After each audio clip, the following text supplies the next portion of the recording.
္ဂလာပါဒါကျွန်တော်ရဲ့ပထမဦးဆုံးကား review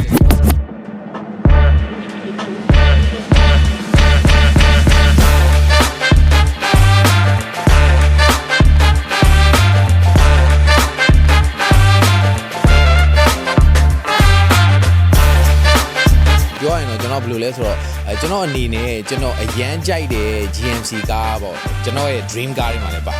ကျွန်တော်ဘာကြောင့်ဒီကားကိုအရန်ကြိုက်တာလဲဆိုတော့သူ့ရဲ့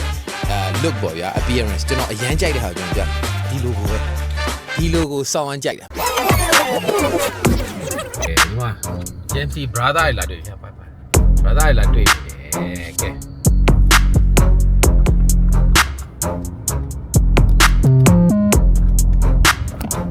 ဒါတော့ကျွန်တော်တို့ရိုက်ကွေးလုံးမဲ့နေအောင်သွားနေရပါတော့နော်ကဲကျွန်တော် location ရောက်တော့location မိုက်တယ်နော်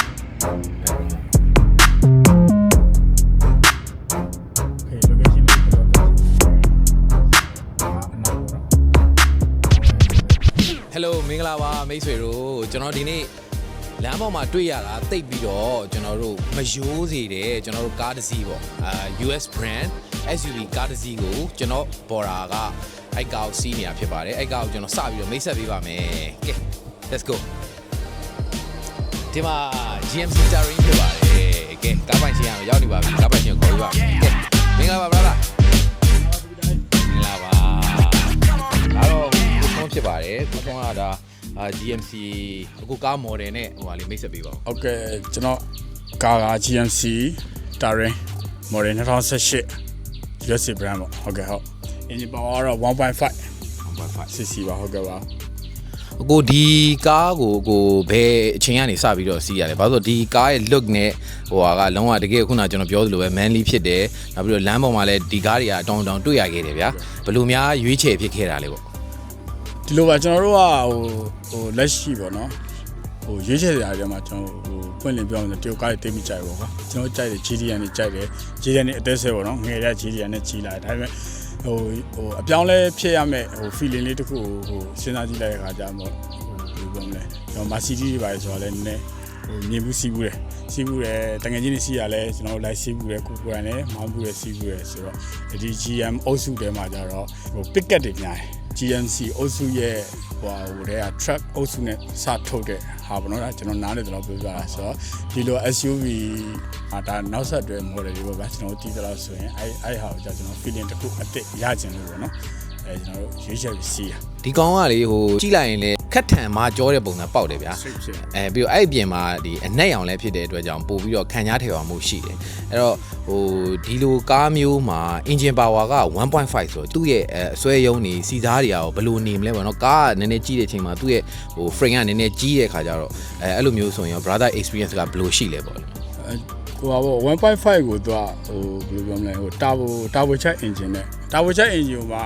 eco test ကလည်းပါသေးတယ်ဆိုတော့မျိုးတွင်းမှာလည်းအဆင်ပြေတယ်သူ့ loading နဲ့ 1.5 နဲ့အဆင်ပြေပါမလားလို့ဟိုထင်ကြရတော့ရှိရဗျာသို့ပေမဲ့တကယ်မောင်းကြည့်တဲ့ခါမှာတော့ဟိုအရန် comfort ဖြစ်တယ်ပေါ့နော်လီဗာနင်းရတဲ့အရာဒါသူ့ရဲ့အယုံဆိုအရှိန်တင်ဖို့ဘာဖို့ညာဖို့ပေါ့နော်နောက်တစ်ခုကျွန်တော်ကြိုက်တာဒီကားကိုကြတော့ဟိုပါ transmission ပိုင်းမှာဒီကောင်က9 speed နဲ့လာတာဆိုတော့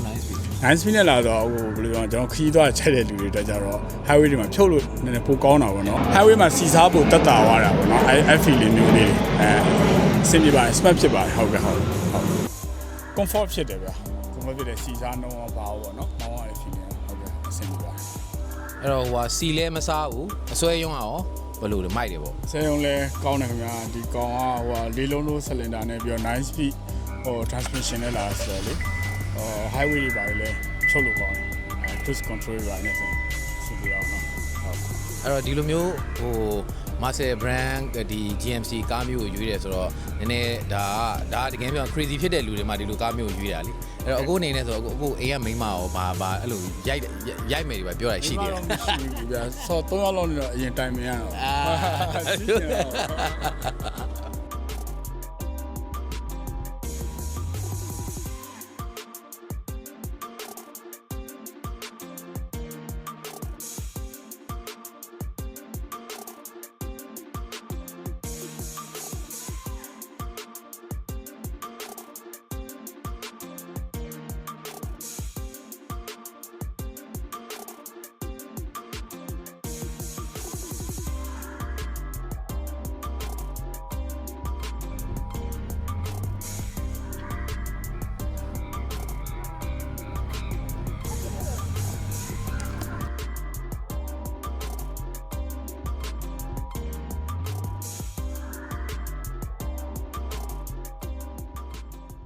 အဲ့တော့ကျွန်တော်တို့အခုဒီ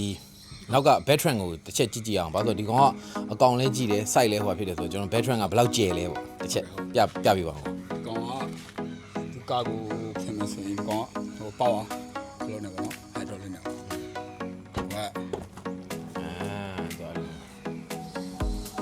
ီကဖွင့်သွားပြီးတော့ကျွန်တော်တို့က transformer တွေကလို့စက်ရုပ်ဖြစ်ပြောင်းသွားအောင်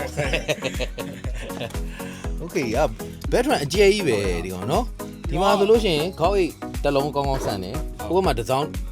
တစ်လုံးရအောင်မယ်ဆိုခေါက်အိတ်2လုံးလောက်ကိုဆန်ထပ်လိုက်မယ်ဆို3လုံးလောက်ရဟုတ်ကဲ့ဘောတော့ကောင်းပြီပေါ့ကျွန်တော်တို့ဟိုညဘက်တွေတငယ်ချင်းနဲ့ဒီမှာထိုင်ပြီးချေးတာပါချေးတာတငယ်ချင်းဆိုတာဘယ်လိုတငယ်ချင်း girlfriend ပဲအဲ့ဒီကောင်ဟိုပေါ့နော်ခုံသုံးတန်းထည့်မဲ့စားဒီလိုမျိုးကိုကျွန်တော်ပို့ကြတယ်ခုံသုံးတန်းပါတော့လေဟိုခရီးသွားလို့ရှိရင်အပြည့်ထိုင်လေးရလားဆိုတော့ထိုင်လို့ရရတယ်မဟုတ်ဘူးကျွန်တော်တို့ဒီဟို package တွေပါနေသုံးမယ်ဆိုထိုင်လို့မရတော့ဘူးအဲ့တော့ကာကွယ် space အတိုင်းပဲကျွန်တော်ယူပြချာကြအဲ့ဒါလည်းသဘောကျတယ်သူအနောက်ဒီနောက်မှာသူ့ရဲ့ original tools တွေကလည်း tools တွေပါတယ်နော်ကန်တယ်သူပေါ့နော်ဘောလုံးတက်ရဲ့ဟိုယူလို့ဆိုတော့ယူလို့ထားပါလားဒီဟိုစနစ်ကြပိုပြီးစနစ်ကန်နေရဟိုဖြစ်တယ်နော်သူ့ရဲ့သုံးထားတဲ့ဒီခုနပြောဒီ fiber သားတွေပါရစဗျာခုနပြောဆို brother ပြောဆိုကွာတယ် material ဒီဟာတွေဆိုရင်လုံးဝကွာတယ်လုံးဝဟို strong ဖြစ်ပိုပြီးချစ်လက်မှုရှိတယ်ခံစားရတယ်ပေါ့နော်ကျွန်တော်အရင်ပြောလို့ရှင်လဲတခြားကားတွေကိုဖိန်းလို့ဖြစ်နေလေဒါမျိုးပါကိုကားနဲ့ကောင်းတာလည်းရှိသေးတာပေါ့အေးနော်အဲ့လိုမျိုးစုံပါပဲဟိုက link ကွန်းတော့ပါဆိုလဲနော်ဒါလည်းလုံးဝ heavy အမာသားတွေပေါ့အမာသားကားတွေပေါ့ဟုတ်ကဲ့အခုနပြောသလို brother ပြောသလိုခုံ3တန်းဆိုရင်တော့ဒါမိသားစုကားပေါ့လေဒါကြတော့လုံးဝဟို3တန်းတဲ့သဘောကဘယ်လိုပြောမလဲဟို trip အတွက်အဆင်မပြေဘူးဟုတ်တယ်ဟုတ်ဟိုမိသားစုဟိုဖျားသွားမှာလားတို့မအလူသွားကြမှာအဲ့လိုမျိုးလေးရှင်တော့အဆင်ပြေအောင်နော်တကယ်ကြရင်ကျတော့သူကာကိုကကျတော့အခုကျွန်တော်တို့ယောက်ျားလေးဆိုကိုဆိုးတယ်လေဟိုတွိုင်းလိုင်းနဲ့ဘာပစ္စည်းဝယ်ချင်လာဖြစ်ပါပြီကြောင့်ဒါပို့ရှိတယ်အကုန်ပြစ်ထည့်တာလေဂျင်းပစ္စည်းတွေကောင်းအိတ်တွေပြအာကသပစ္စည်းအကုန်ပြစ်ထည့်တာအကုန်ကူရိုင်းမယ်လို့ခေါ်လို့ကျွန်တော်ဂျင်းဆော့တဲ့ဟာတွေဘက်ပင်နဲ့ဆော့တဲ့ဟာတွေအကုန်လုံးဒီနောက်ကာကိုထဲမှာပဲရှင်းခဲ့တာအဲ့ဒါဒီမှာလေးပြောတော့ညဘက်ဆိုကျွန်တော်ဒီလိုခုနချစ်သူနဲ့ပေါ့ချစ်သူနဲ့အဲ့လို coffee လေးနဲ့sweet style ပဲချစ်သူလေးမဟုတ်ပါဘူးတကယ်ချင်းဆိုမဲ့ဒါတကယ်ချင်းအမျိုးသမီးပေါ့ထားပါပဲအေးပါဗျာလူပြိုကြီးတွေကြတော့ပြောရရှိတာပေါ့ဗျာသိရမလားနော်ဒါကတော့ဒါတကယ်ပါလူပြိုကြီးပါကျွန်တော်တကယ်ချင်းနော်ကိုတော့ဒါလည်းကျွန်တော်ဟိုတခါလဲကြီးညာပေးလိုက်ပါပြလိုက်ဖုန်းခဏလာပြန်ပြီโอเคပါ